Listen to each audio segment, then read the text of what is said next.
Tere, mina olen siis Arne Hansper ja olen küberneetika tehnoloogia juht ja tegelen väga paljude asjadega, väga paljude erinevate asjadega. Kui ma käisin põhikoolis, mul on niisugusest väiksest Pärnumaa külast nagu Jõõprest pärit. Meil oli seal oma põhikool ja põhikoolis oli matemaatikaõpetaja, kes mul tuli see nagu hästi välja ja siis ta andis mulle järjest keerulisemaid ülesandeid, saatis olümpiaadidele. Ma arvan, et ma käisin 8. klassis olümpiaadil, sain mingi, ma ei mäleta, mitmes seal olin, no kuskil seal. Ja siis õpetaja arvas, et ma peaksin minema erikooli Nõkku ja siis ta veenis mu ema ära, et mind tuleb kodust ära saata. Ja siis ma sain Nõo keskkoolis füüsika eriklassi sisse. Selle hetkeni ma ei olnud mitte ühtegi arvutit mitte kunagi näinud. Nõos oli arvutuskeskus, meile hakati õpetama programmeerimist. See mulle sobis, et see väga meeldis ja siis ma läksin seal süvitsi. Seal olid inimesed, kes selliseid süvitsi mineja tahtjaid nagu aitasid, kirjutasid seal Agati assembleri käske ühest kaustikust teise ümber ja ühesõnaga koolist sai minu kontaktarvutitega alguse. See oli kuskil 94. aasta kevadel, ma olen tinglikult öeldud, et see on 1. aprill, aga ma ei pööranud tookord väga kuupäevadele tähelepanu, et ma see on nagu, ütleme, umbes sellel ajal liitusin siis Küberneetika Instituudiga. Et Küberneetika aktsiaseltsi siis veel ei olnud olemas, aga mina olen siis ka Küberneetika Instituudis töötanud. No kui ma pihta hakkasin, ma isegi mäleta, mis mu ametinimetuses olla, äkki programmeerija, aga ma tegin muid asju ka, et meil oli niisugune väga tillukene töörühm, ma arvan, et see oli umbes 8 inimest oli äkki meie osakonnas ja siis me tegelesime nagu riigi infoturbe ja krüptograafia vajaduste rahuldamisega, mis aastal 94 tähendas absoluutselt kõike. Ja siis olid esimesed europrojektid ka, ma arvan, et 95 oli meil esimene europrojekt ja selle raames tuli turvalist elektropostisüsteemi nagu realiseerida ja juurutada. Ja siis mina kasutasin ühte sakslaste tehtud tööriistakomplekti selleks, et siis turvalise e-maili niisugust abiprogrammi nagu luua. Ma olin alguses programmeerija, aga kuna meid oli nii vähe, pidi nii palju tegema, siis ma hakkasin igasuguseid muid asju tegema. Ma kirjutasin juhendeid, tutvusin, kuidas turvaliselt võrku teha, no täitsa seinast seina. Ja see küberneetika, minu jaoks on ta kõik üks sama, et see, et nagu seal vahepeal toimus see nii-öelda organisatsiooni vormi muutus, see tegelikult ei ole tähtis, sest nagu inimesed jäid ja tegevused jäid ja jällegi, et ma ausalt vahepeal isegi mina ei registreerinud nagu, et nüüd mingisugune oluline muudatus oli, eks ole, kõik läks samamoodi edasi. See on siis juba varst üle 30 aasta, eks ole, 31 aastat, et maailm ise on nii meeletult muutunud, et küberneetika on enam-vähem nagu jaksanud kaasa liikuda, mis tähendab, et küberneetika on ka meeletult muutunud. Ma niimoodi ma arvan, et ühtegi nagu muudatust ei saa, aga ei olegi nagu võib-olla õige siin nagu välja tuua, et kõik, mõnes mõttes mõttes, et kõik on hästi orgaaniline olnud, et meil ei ole nagu olnud mingeid siukseid nagu murranguid, et nagu nüüd stopp, poisid, 90 kraadi pööre, paneme hoopis teises suunas ajama. Et meil on kogu aeg nagu siuke järjepidevus olnud, et lihtsalt mõned teemad nagu vaikselt vajuvad ära, nad ei ole enam asjakohased või nad ei ole meile huvitavad ja mingid teised teemad tulevad asemele, et kuidagi orgaaniliselt on see asi liikunud, mis on, kui nüüd mõelda, on tegelikult väga tore, et nagu siukene stabiilsus ja jätkupidevus on nagu toredad asjad. Kõigepealt kommenteeriks seda, et nagu see needus, et me oleme oma ajast ees, et see on meil kogu aeg olnud. Et kui nüüd nagu tagantjärgi hakata vaatama, et mis asju me oleme nagu leiutanud ja üritanud nagu kommertsialiseerida, siis nagu tüüpiliselt on see, et nagu see ei ole nagu probleem kellegi jaoks olnud, ütleme 10 aastat ja siis ta äkki nagu on probleem ja siis nagu tagantjärgi räägid, kuidas meil oli täpselt nii ja täpselt naa. Võib-olla siukseid punte või ettevõtteid on nagu palju, eks ole, et me ei pruugi üldse unikaalsed olla, kes on nagu oma ajast eest tormanud aga lihtsalt meil on see suhteliselt nagu mitu korda oleme nagu selles kohas olnud, et me oleme nagu liiga lahendanud probleeme, mis ei ole veel probleemid inimeste jaoks selle hetkel. Aga see XD oli siuke, see oli nagu hästi ma ütleks, nagu juhtumisi sattus nagu minu kaela see, et ma tegelikult 2001 kevadel ma tegelesin küberneetika võrguturbetoote VPN-i 3. versiooni spetsifitseerimisega. Mul oli nagu käed-jalad tööd tegemist täis, et sellest VPN-ist nagu uut generatsiooni visioneerida, spetsifitseerida. Ja siis meie osakonna juhataja Monika Oit ütles, et aga nüüd on selline lugu, et riigis tahetakse sellist andmete vahetamise süsteemi teha, eks ole, seal on juba mingisugused prototüübid ja asjad olemas, aga nüüd oleks vaja teha selline turvaanalüüs. Ma tegelikult paar aastat tagasi lugesin selle analüüsi läbi, mis me siis tegime, et see oli tegelikult väga lai. Mul olid oluliselt kitsamana meelde jäänud, aga me tegelikult vaatasime kogu seda teemade spektrit, eks ole, et kogu see õiguslik pool ja kogu see infoturbe pool ja see oli hästi selline holistiline analüüs sellest valdkonnast. Ja mina olin alguses väga pahane ja häiritud, see segas mul seda põhitööd, eks ole, ja siis aga kui ma sinna esimestel koosolekutel käisin ja sain seal vaielda ja see oli päris äge selles mõttes, et keeruline probleem, lahendada nii, lahendada naa, eks üks põhimõttelised vaidlused. Ja siis jällegi meie osakonna juhatajale Monika Oidile siis tundus, et see on väärt materjal, et ma olin tipis käinud 5 aastat seal 88 kuni 92, eks ole, mis iganes kraadi ma sealt sain, millega ta tänapäeval samaväärne on, eks ole. Aga siis oli mingi hetk, et sai suhteliselt väikese vaevaga selle magistriks konvertida, kuna kõik nimetati ümber, eks ole. Siis ta veenis mu ära, et ma pean seda nüüd tegema. Et kõik see, mis ma olen seal välja mõelnud, et pane nüüd ilusti kirja ja teeme sellest magistritöö, eks ole, ja vaata, mis sul puudu on ja et tema siis mahineeris või suunas muu seda tegema ja siis põhimõtteliselt kõik need ideed, mis tekkisid selle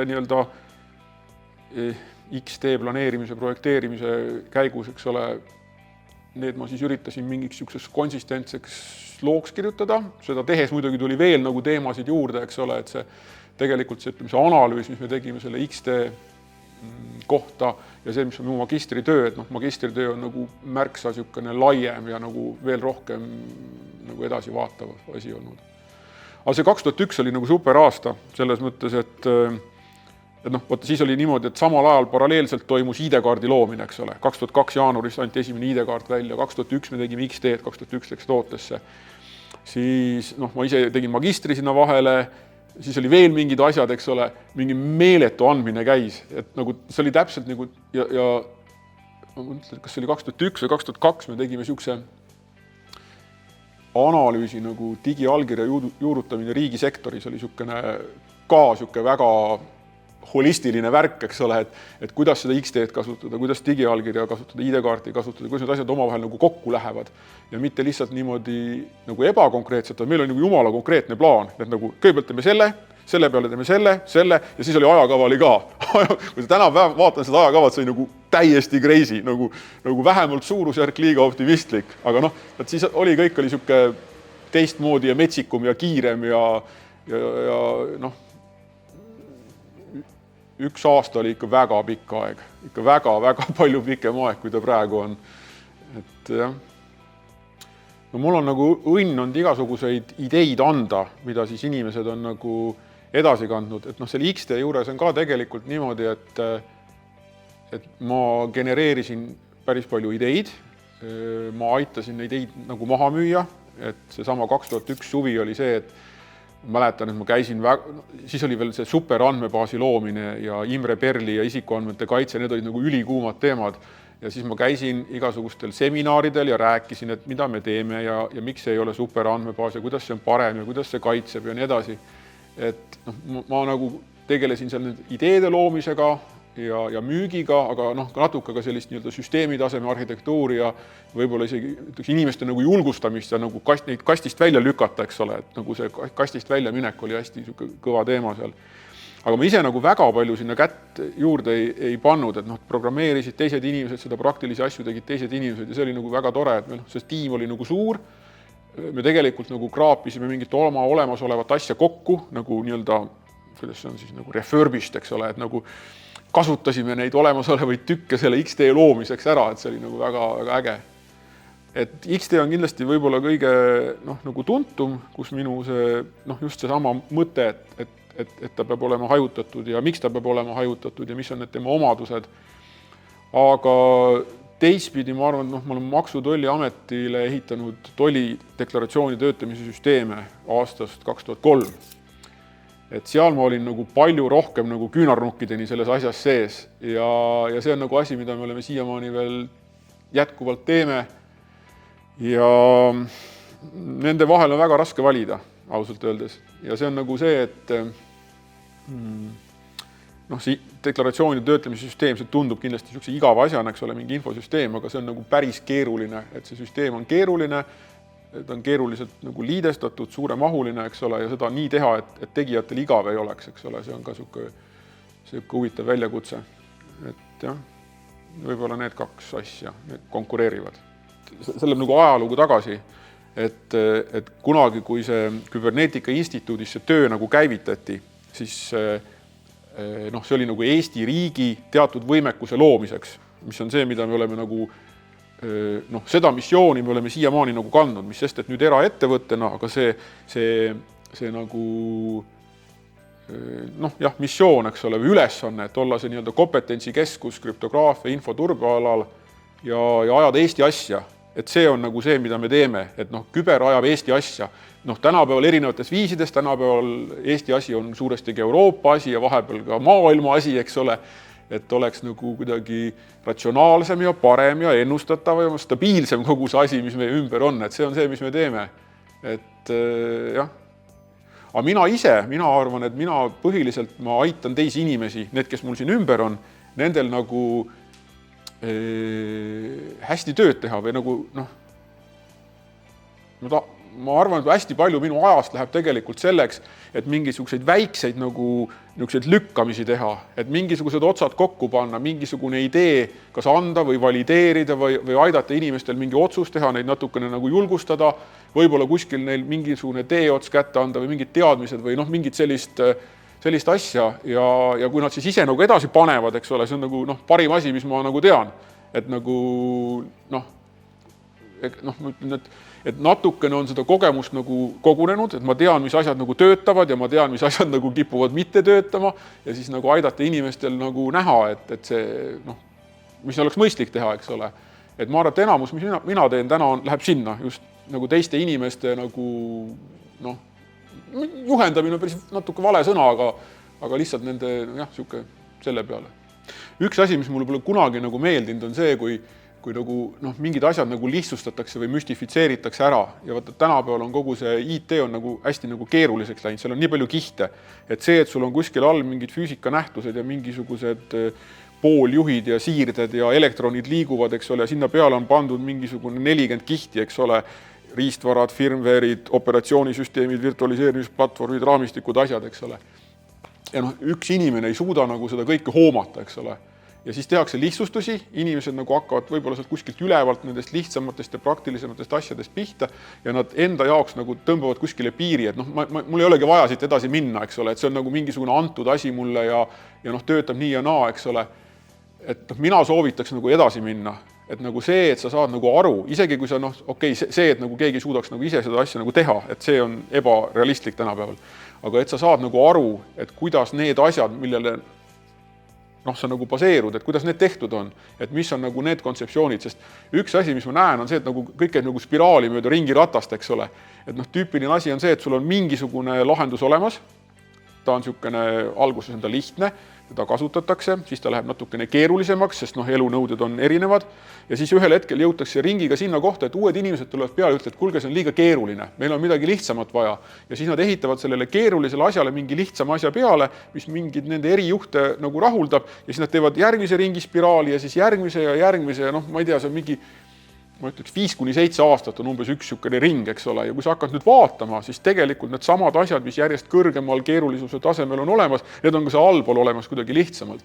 Ja mõnes mõttes on väga abiks, kui inimene nagu sinna põhjani ennast välja kaevab, et ta, see on minu meelest kasulik ja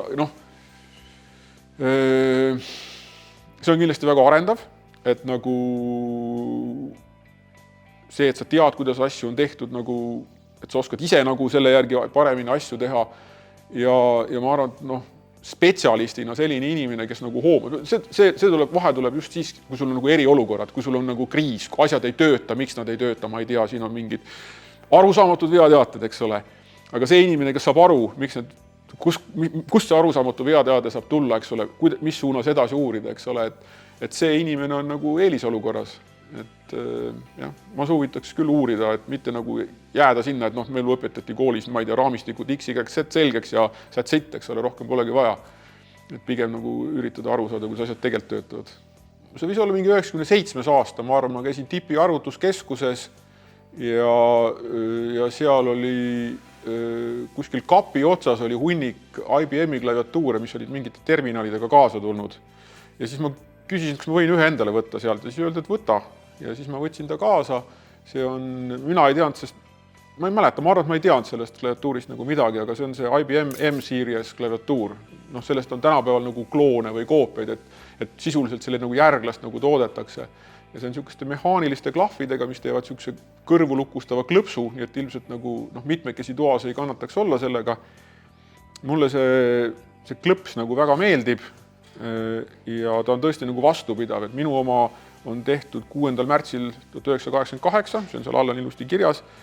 Ühel kolleegil oli selline veel, kus oli ka allkirjad, et kes nagu kokku pani ja kes nagu kvaliteedikontrolli tegi, oli käsikirjas oli sinna alla kleebitud.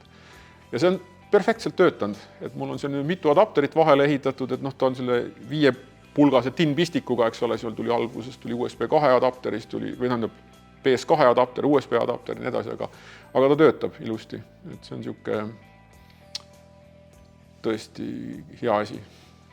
Ma tegelikult ei ole nagu, ma sattusin selle arvuti värgi juurde nagu nii vara, et ma nagu reaalselt ei olnud nagu, ma arvan, isegi mõelnud, et mida ma nagu, mis tööd ma tahaks nagu teha, eks ole. Et naljaga pooleks võib öelda, et ma oleks bussijuht, et see oli mul nagu lapsepõlves, ma mäletan jälle see koht, et ma pidin bussiga lasteaeda minema. Ja mulle tegelikult ei meeldinud nagu see, mul oleks nagu kodus tahtnud olla ja siis ma tahtsin saada bussijuhiks, sest bussijuht, eks ole, paneb nüüd lapsed lasteaeda maha, siis tema läheb tagasi koju emme juurde. Et see oli nagu see minu motivatsioon, ma hakkan ka bussijuhiks, ma viin need lapsed ära hommikul koju tagasi ja oleks väga mõnus, eks ole. Et see on ainukene teine amet, mis mul nagu praegu meelde tuleb, et mingid kosmonaudi unistusi pole mul vist väga kunagi olnud. See oli purimudel lennundus. Ja ma olen 2007. aasta Liivimaa meister klassis F3K. F3K on siis nagu viskeplaanerid, see on umbes selline 1,5 meetrit tiivasiru ulatust. Mina hakkasin sellega tegelema siis, kui tulid selline asi nagu Discus Launch Glider, mis põhimõtteliselt tähendab seda, et selle tiiva otsas on niisugune pisikene pulgake, sa võtad selle näppude vahele ja siis sa keerutad seda lennukit, see liigutus on täpselt nagu ketta heites, nagu üks ühele. Et ma isegi ostsin endale ketta ja tegin trenni, et nagu paremini ketast heita. Ja see lennuk on niisugune 300 grammi, paremad on veel kergemad, raadiodel juhitav ja siis, kui sa hästi viskad, siis sa viskad ta kuskil 60 meetri kõrgusele. Ja sealt ta püsib täiesti surnud õhust vähemalt 1,5 minutit üleval, aga tegelikult see võistlus on nagu päevasel ajal, siis on suvel termikad, tõusvad, langevad õhuvoolud, see on meeletult turbulentne, hästi kaasaarav nagu asi ja seda ma tegin päris pikalt, kuni ma legin oma lennuki katki, oma jala katki ja ka muud asjad katki ja siis mul tekkis väike paus ja siis ma vahetasin spordiala. Et see lennuk on mul siiamaani alles, ma ei ole teda kasutanud sellest ajat, mul on niisugune plaan, et kui ma midagi muud enam ei jaksa teha nagu väga vanas eas, et siis ma hakkan uuesti neid purimudel lennukeid lennutama. Aga see on väga tore spordiala. See on seiklussport, mul on siin temaatiline särk ka, siin on kirjutatud Expedition Estonia, Lahemaa 2024. Aga selles mõttes, et ja tegelikult kõik need teised asjad ka, mis seal ümber on, maastikurattasõit on seal väga, ma ei teagi, on see esimene või teine, ma nagu mahuliselt sõidan maastikurattaga rohkem, kui ma seiklussporti saan teha, aga kui mul oleks võimalus, siis ma ilmselt teeks seiklussporti rohkem, lihtsalt neid võistlusi on väga väheks jäänud Eestis, võib-olla mingi 3-4 aastast tuleb kokku sellist päris seiklusspordi moodi asja. Ja Soomes näiteks oleks palju rohkem võimalus võistelda, aga lihtsalt natuke kogu see orgunni pool on keerulisem. Aga mingitel aegadel ma ikkagi võtsin nagu maksimumi, mis nagu võtta oli sellest, et kõik Eesti võistlused ja Klassikaline seiklussport on see, kus see on nagu meeskondlik orienteerumine. Sa pead liikuma siis jalgsi, rattaga, kanuu või süstaga ja siis on sinna igasuguseid ülesandeid sisse pandud. Et nagu, ütleme nüüd, et see hea seiklusspordi võistlus on selline, mille käigus sa teed asju, mida sa nii-öelda kaine peaga ei teeks. Ehk et kõik kloaagid, mis rajameistrile õnnestub leida, mis ei ole nagu elule ja tervisele ohtlikud, et hea rajameister veab su sealt ikkagi läbi. Et kui sul on nagu orienteerumis nii-öelda selle ütleme, punkti legend on kivi, siis see punkt ei ole seal all kivi kõrval, vaid see on selle 4 meetri kõrguse kivi otsas ja siis sa pead nagu mõtlema, et kuidas sa sinna nende kätte sattuvate vahenditega, mis sul on nagu ronid, eks ole, kui on kohustuslikuks varustuseks köis, siis ilmselt kuidagi köiega saab, kui ei ole, siis lahendad seda probleemi kuidagi teistmoodi. Ja teine asi on seal kindlasti see kestvus, et need on sellised pikad võistlused, et ma ei tea, seal sprint on 4 tundi, enamusvõistlusi on seal kuskil mingi 8-10 tundi, eks ole, aga niisugused korralikud võistlused on ikkagi päevi järjest. Et mina ise olen kõige rohkem 48 tundi järjest liikunud, korduvalt, et mul kahjuks pikemaid ei ole ette tulnud, aga ausalt öeldes ega ma ei ole päris kindel, kui pika võistluse ma üldse vastu peaks, et ma natuke liiga hilja hakkasin selle spordi tegemisega nagu pihta, et nagu see pigem on vaja seda keha vahepeal juba natuke hoida.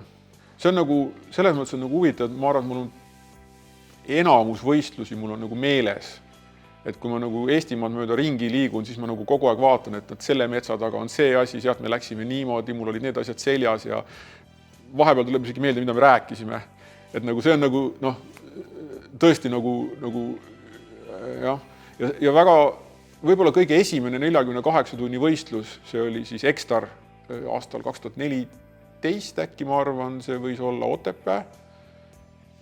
Käärikul oli võistluskeskus, ma arvan, et see oli kõige ägedam, et seal nagu tõesti see, ta oli esimene minu jaoks ja tegelikult see võistlus oli ka super hea, et ta oli nagu sellises natuke sellises ekspeditsiooni stiilis, et me ei tammunud nagu sama platsi peal, või nagu meeletu territooriumi käisime nagu läbi. Aga kõige raskem, ma arvan, oli selle sama Expedition Estonia 2019 jalgsi etapp, mis oli ainult 60 kilti pikk, aga ma läbisin seda 16 tundi, mis on nagu, ma ei ole kunagi nii pikalt jalgsi liikunud. Ja selle käigus läksime läbi 2 raba. Esimene oli vist Võlla, Nätsi või mis iganes seal kuskil Pärnu ja Lihula vahel on.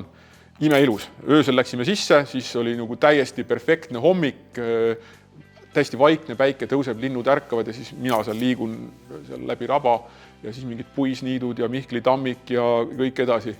Aga siis see teine raba, see oli Soontaga maalinnast sinna Rumba poole põhja minna, mis on üks mul oli siuke tunne, et ma olen esimene inimene üldse, kes siit nagu läbi läheb. Ei olnud üldse mitte mingit põhjust ega mitte mingit nagu loogikat, et üks inimese loom siia, et see peaks oma jala tõstma, see oli nii rõve koht. Ja seda siis lähed tundide kaupa, päike paistab pähe, õnneks ma sealt Soontagalt võtsin vett, et ma nagu janusse jäänud, aga põhimõtteliselt nagu kukkusin sinna pikali, kui ma vahetusalasse jõudsin, lihtsalt lamasin selili 5 minutit. See oli ikka õudne. See on väga tore, see on see type 2 fun, eks ole, et nagu see, ma tegelikult hooldan ise oma jalgratast ja ma arvan, et see on nagu täitsa omaette hobiks nagu muutunud, et ma teen kõike, absoluutselt kõike, amortide tuunimisest, jooksude ladumiseni, ja see on nagu siukene koht, kus sa võid nagu lõputult nagu süveneda, et nagu kuidas sa seda amorti häälestad, kuidas sa saad aru, mis sa peaksid tema juures muutma. Seal taga on terve hulk teadust, sa saad seda amorti modelleerida ja mõõta ja ehitada siis nii-öelda neid andmekogumisseadmeid, mis reaalajas nagu mõõdavad, kuidas sul see vedrustus seal täpselt töötab ja see on mul praegu pooleli see projekt, et ma ei ole seda lõpuni teinud, aga see on siuke koht, kus sa saad nagu lõputi ehitada, et mulle nagu see meisterdamine tegelikult väga meeldib, et siis on nagu siuke sõltumatuks tegevuseks kujunenud. Pärmi Taigna puhul on Pistoria Trummi tänaval.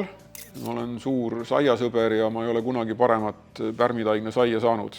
Et mingisugused muud pagaritooted muudes kohtades võivad olla paremad, aga Pärmi Taigna osas ei ole mõtet aega kulutada muude asjade proovimisele. Ja milline see lemmik saiaka on seal?